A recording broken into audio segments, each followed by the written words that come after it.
Assalamualaikum warahmatullahi wabarakatuh. Bismillahirrahmanirrahim. Alhamdulillahirabbil alamin. Wassalatu wassalamu ala asyrafil anbiya'i wal mursalin sayyidina Muhammadin wa ala alihi wa sahbihi ajma'in. Subhanaka la ilma lana illa ma 'allamtana innaka antal alimul hakim.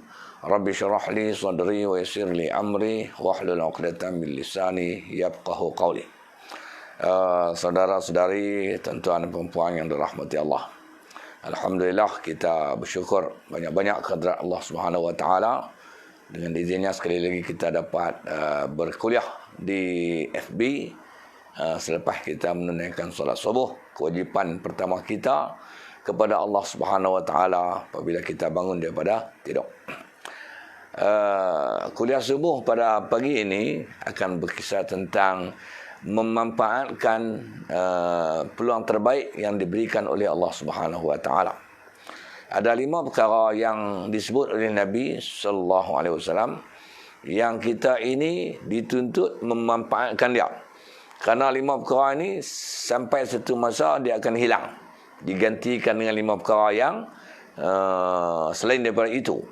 Maka 5 perkara itu yang pertama sekali ialah masa muda. Yang kedua, masa sihat. Yang ketiga, masa kaya.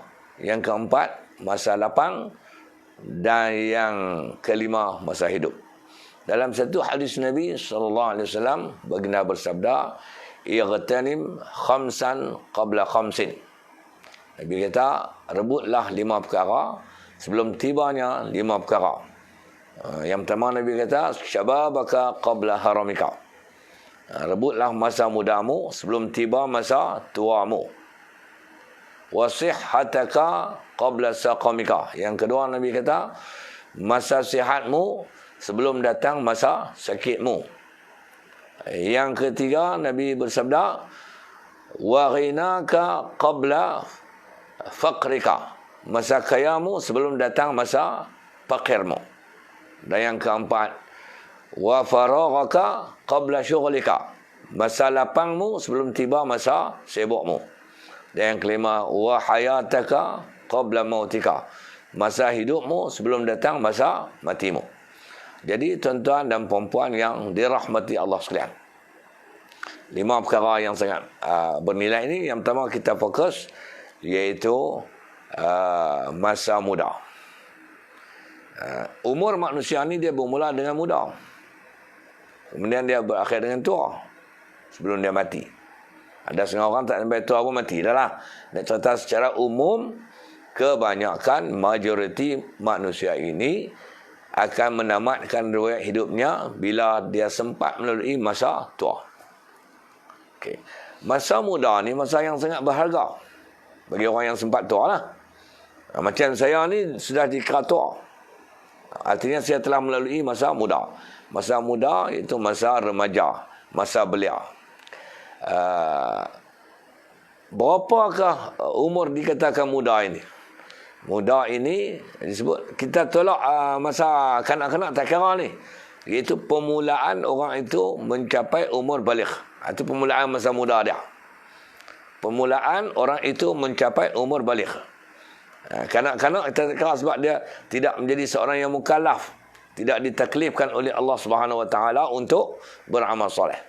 Jadi kita ambil masa muda ni, kalau cara rambang berumur 15 tahun, ada pendapat ulama, 15 tahun sehingga 35 tahun, tu dia panggil masa muda.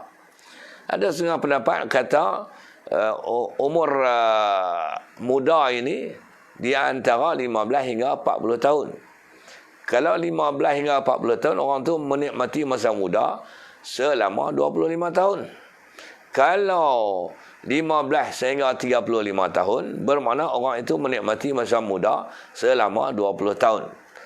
Maka tempoh ni tempoh yang kalau kita dalam penantian sangatlah lama, 20 tahun. Tapi kalau tidak menanti, terasa sekejap saya.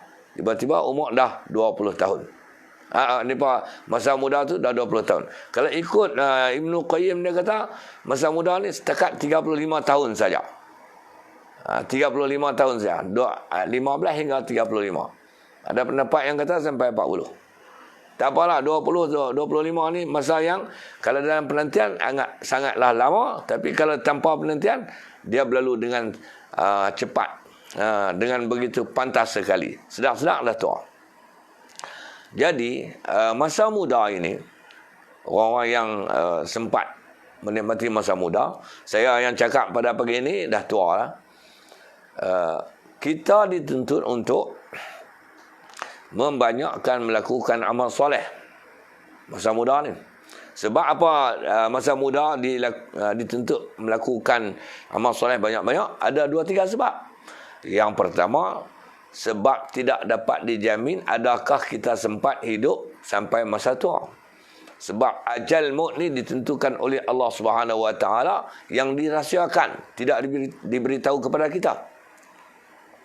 Jadi oleh kerana kita tak tahu apakah kita sempat mencapai usia tua, maka masa muda ni banyak-banyaklah beramal soleh.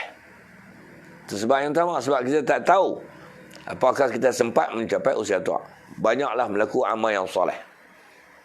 Campuran di antara amal soleh ni, campuran di antara perkara-perkara wajib, tuntutan-tuntutan amalan wajib, iaitu yang menjadi fardu ain, dicampur dengan amalan yang wajib fardu kifayah, dan dicampur dengan amalan sunat yang menjadi penampung pahala kepada amalan-amalan yang wajib.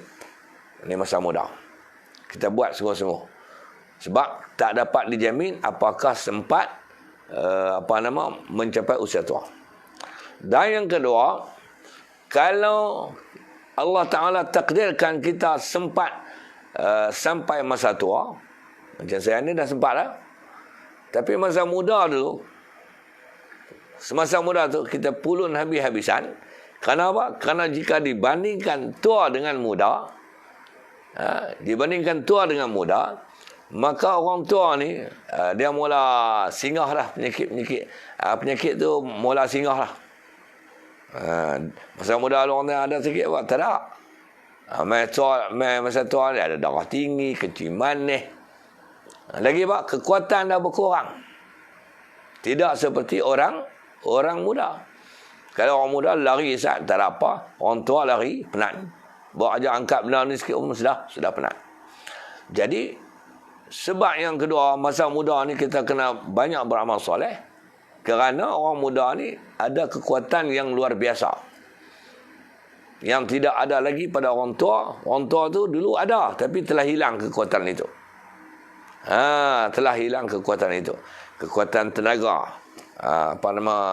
tulang empat kerak ni. Lagi daya ingatan. Daya ingatan orang muda lebih hebat daripada daya ingatan orang tua. Justru peringatan kepada orang muda.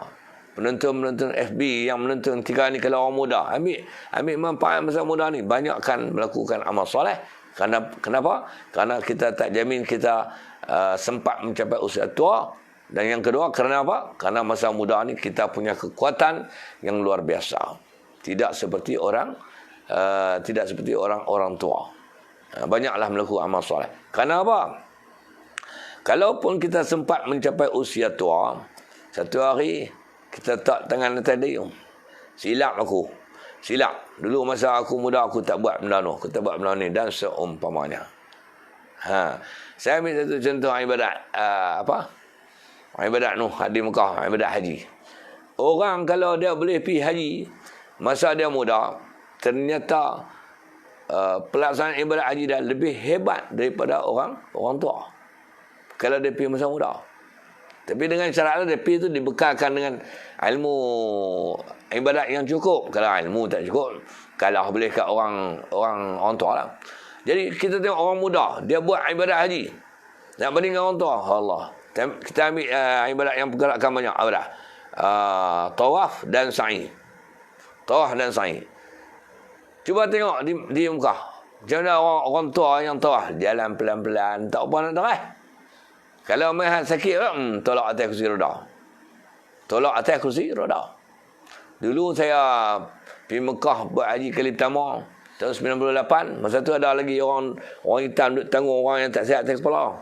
Kepala orang hitam kemana? Saya pihak baru ni, tak ada lah. Kembali semua atas kursi roda. Lepas tu main style modern lagi. Ada motor tu, duduk tingkat atas tu. Tuah. Nak abang tak? Orang tua ni perlu bantuan kursi roda.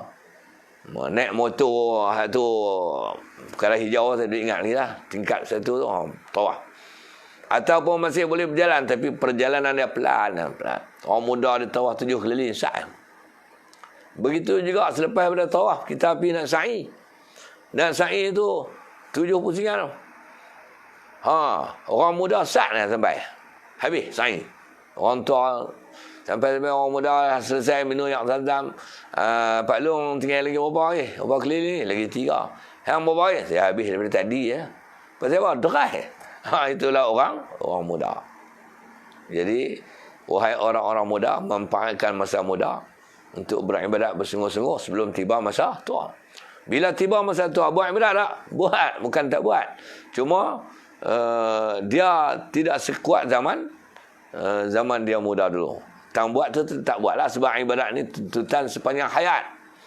Lagi tak mati kita buatlah ibadat kepada Allah Subhanahu Wa Taala.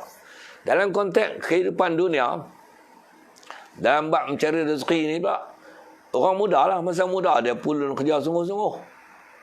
Dia menuai, dia menanam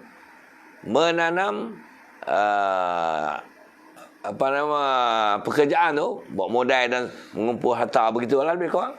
Dan dia menuai hasilnya semasa dia mencapai usia tua.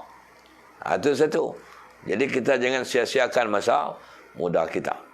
Yang kedua, Nabi sebut wasihhataka qabla saqamika.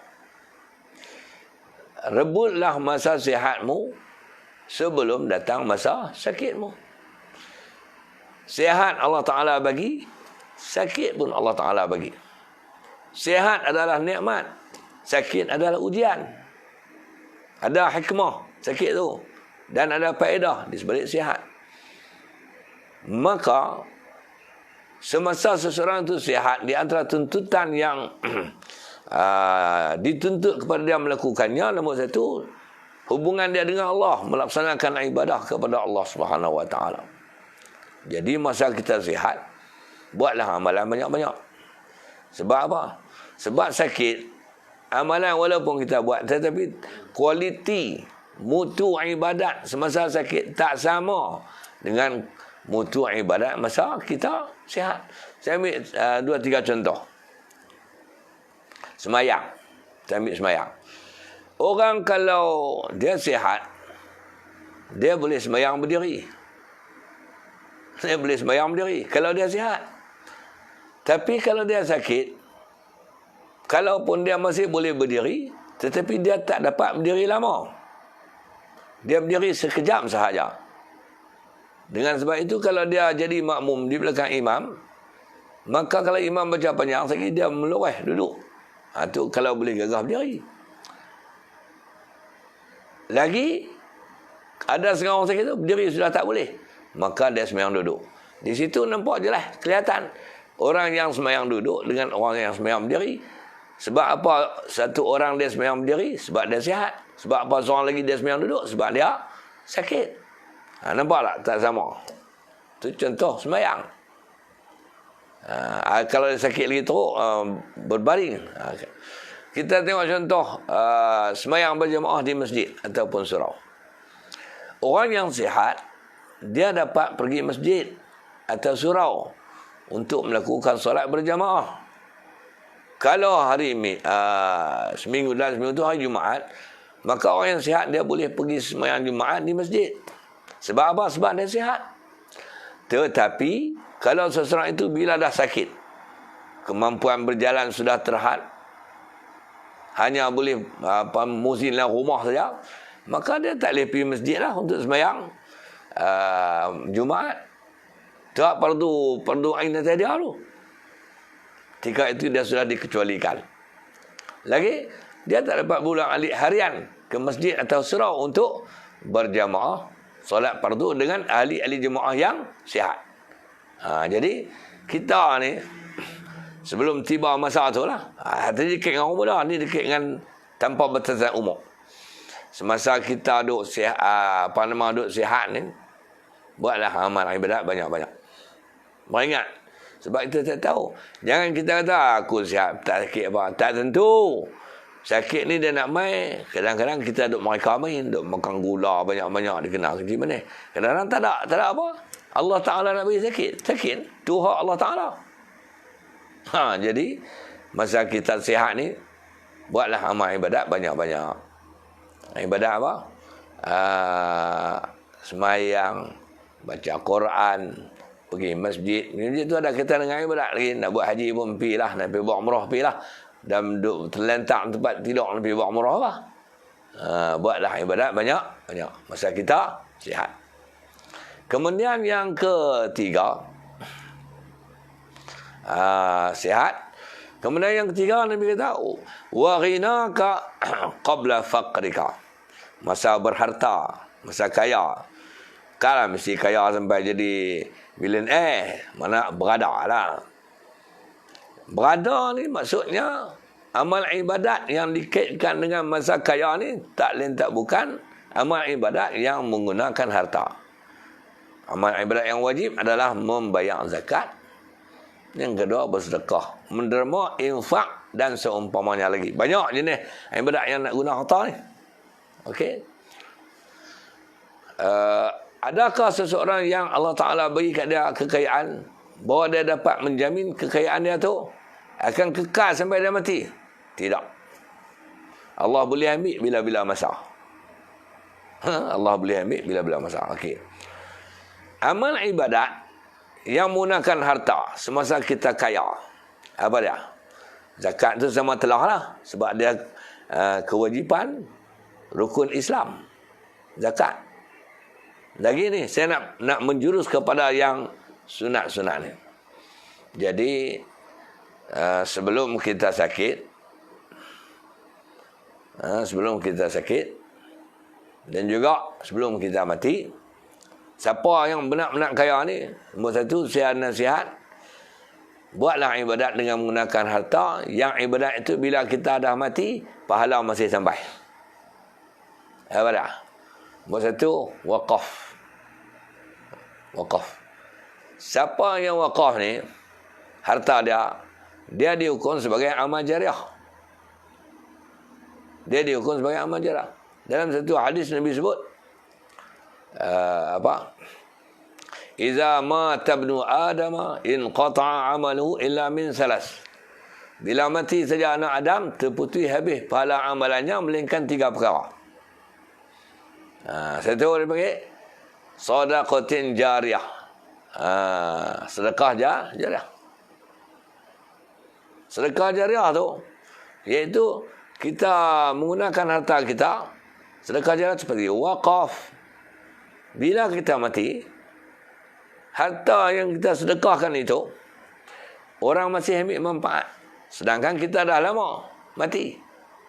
Maka selama mana orang ambil manfaat, hasil sedekah jariah kita itu, pahala masih sampai kepada kita. Itu yang untung tu.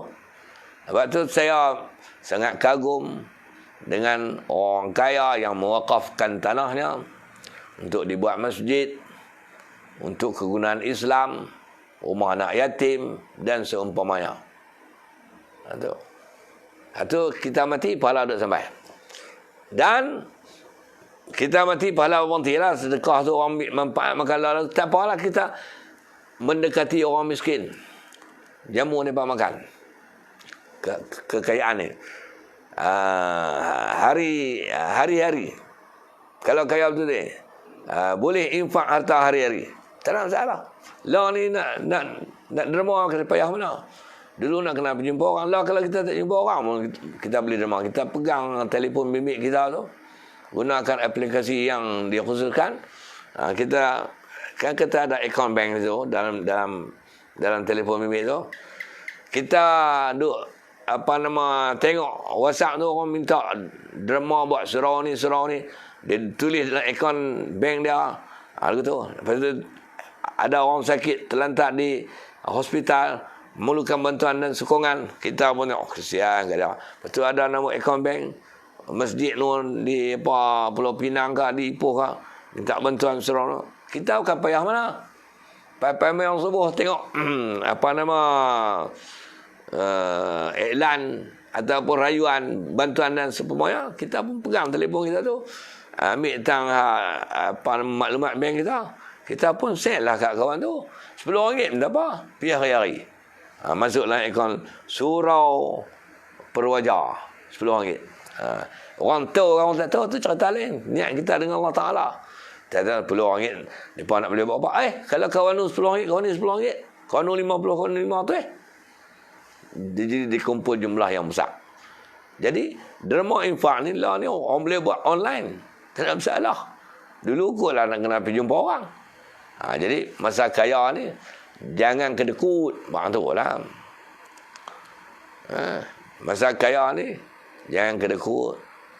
Derma lah, infak lah, sedekah lah banyak-banyak. Itu yang ketiga. Yang keempat Nabi pesan apa? Wa faraghaka qabla syughlika.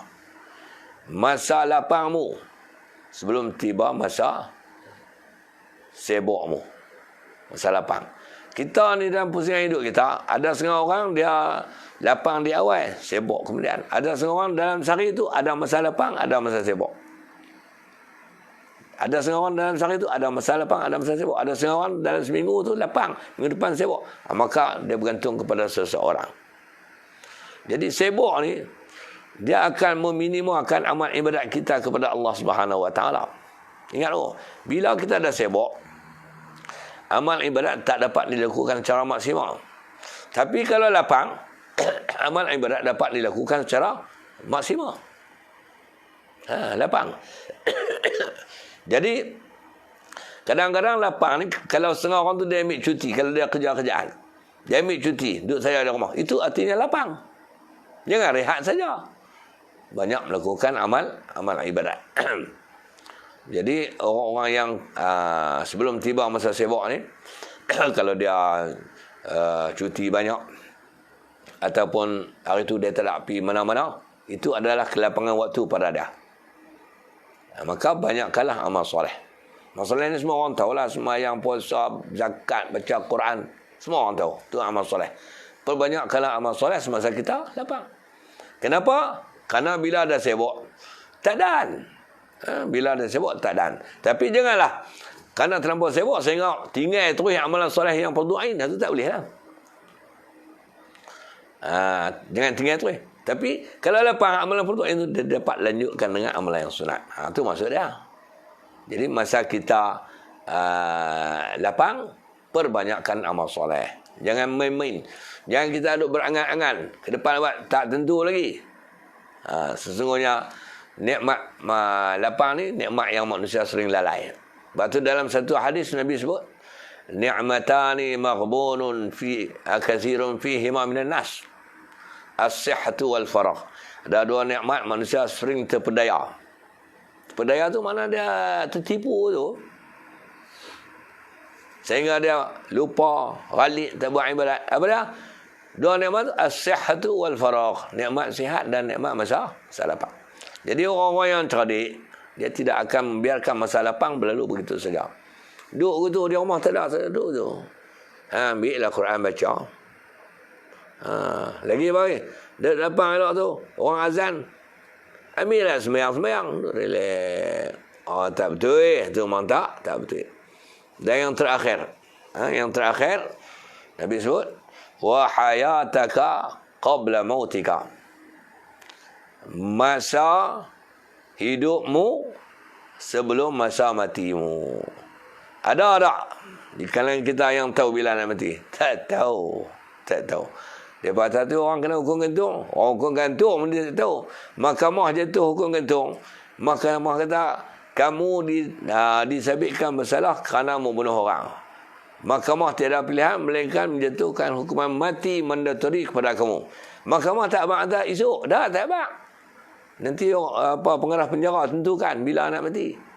Bila dia nak guna tu, nak kena proses rayuan pula, betul nak kena pergi mahkamah sultan, betul nak kena buat permohonan ampun pada raja. Orang mengambil masa yang lama. Lepas tu dah permohonan ampun pun dah reject, pergi kurung balik dalam bilik tahanan akhir. Bila nak hukum tu tak tahu. Jadi tidak ada siapa yang tahu bila dia akan mati. Tanda-tanda tu dah, tapi nak mati bila tak tahu. Kadang-kadang tanda tu dah tentu mati tu. Mati dalam tidur. Lagi apa? Pergi kerja, kereta dilanggar, mati. Kadang-kadang duduk di tempat kerja, kena serangan jantung, mati. Dia tak tahu. Jadi, sebelum tiba masa mati tu, duduk tengah hidup ni, yang Khalid, buatlah amal ibadat sebanyak-banyaknya. Kerana apa? Kerana bila kita mati, kita akan menjadikan amal ibadat itu sebagai bekalan untuk kita bawa dia pergi menghadap Allah Subhanahu Wa Taala. Dalam satu hadis Nabi sallallahu alaihi wasallam bersabda, "Yasba'ul mayyita salasun." Bila seorang tu mati, maka akan ikut mayat tu pergi kubur. 3 benda.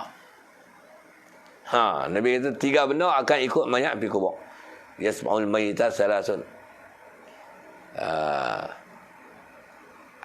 Apa yang ikut mayat tu?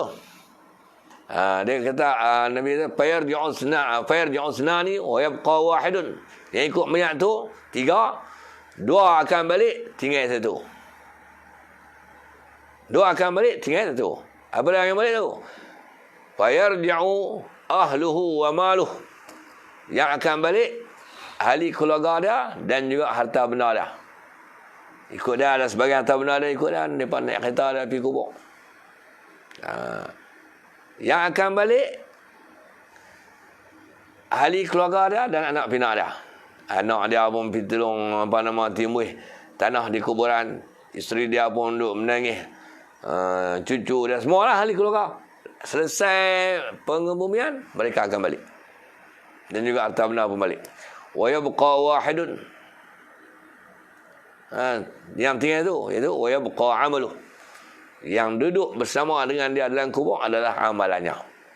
Jadi amalan ni buat masa bila? Masa hidup. Bukan masa mati. Amalan ni kita lakukan masa hidup. Jadi orang-orang yang semasa hidup dia tidak mempersia-siakan peluang hidup tu untuk melakukan amal ibadat, maka orang ni adalah orang yang sangat hebat. Kerana dia telah beringat-ingat akan perintah Allah Subhanahu Wa Taala dan juga perintah Rasul. Apa Allah kata dalam Quran? Wa tazawwadu fa inna khairaz zadi taqwa. Dan hendaklah kamu menyediakan bekalan, kerana sesungguhnya sebaik-baik bekalan adalah takwa. Takwa itu terjemahan kepada amal soleh. Jadi tuan-tuan dan puan-puan yang dirahmati Allah sekalian, saya ulang balik, saya nak berhenti dah kuliah subuh ni. Lepas ni nak cari sarapan ni. Bagaimana tuan-tuan? Rebutlah 5 perkara sebelum datang 5 perkara. Saya ulang balik nak. 5 perkara. Yang pertama, semasa kita ni Allah Ta'ala bagi muda, maka buatlah amal ibadat banyak-banyak. Sebab bila tua ni, nilai amal ibadat kita tak sama dengan masa muda.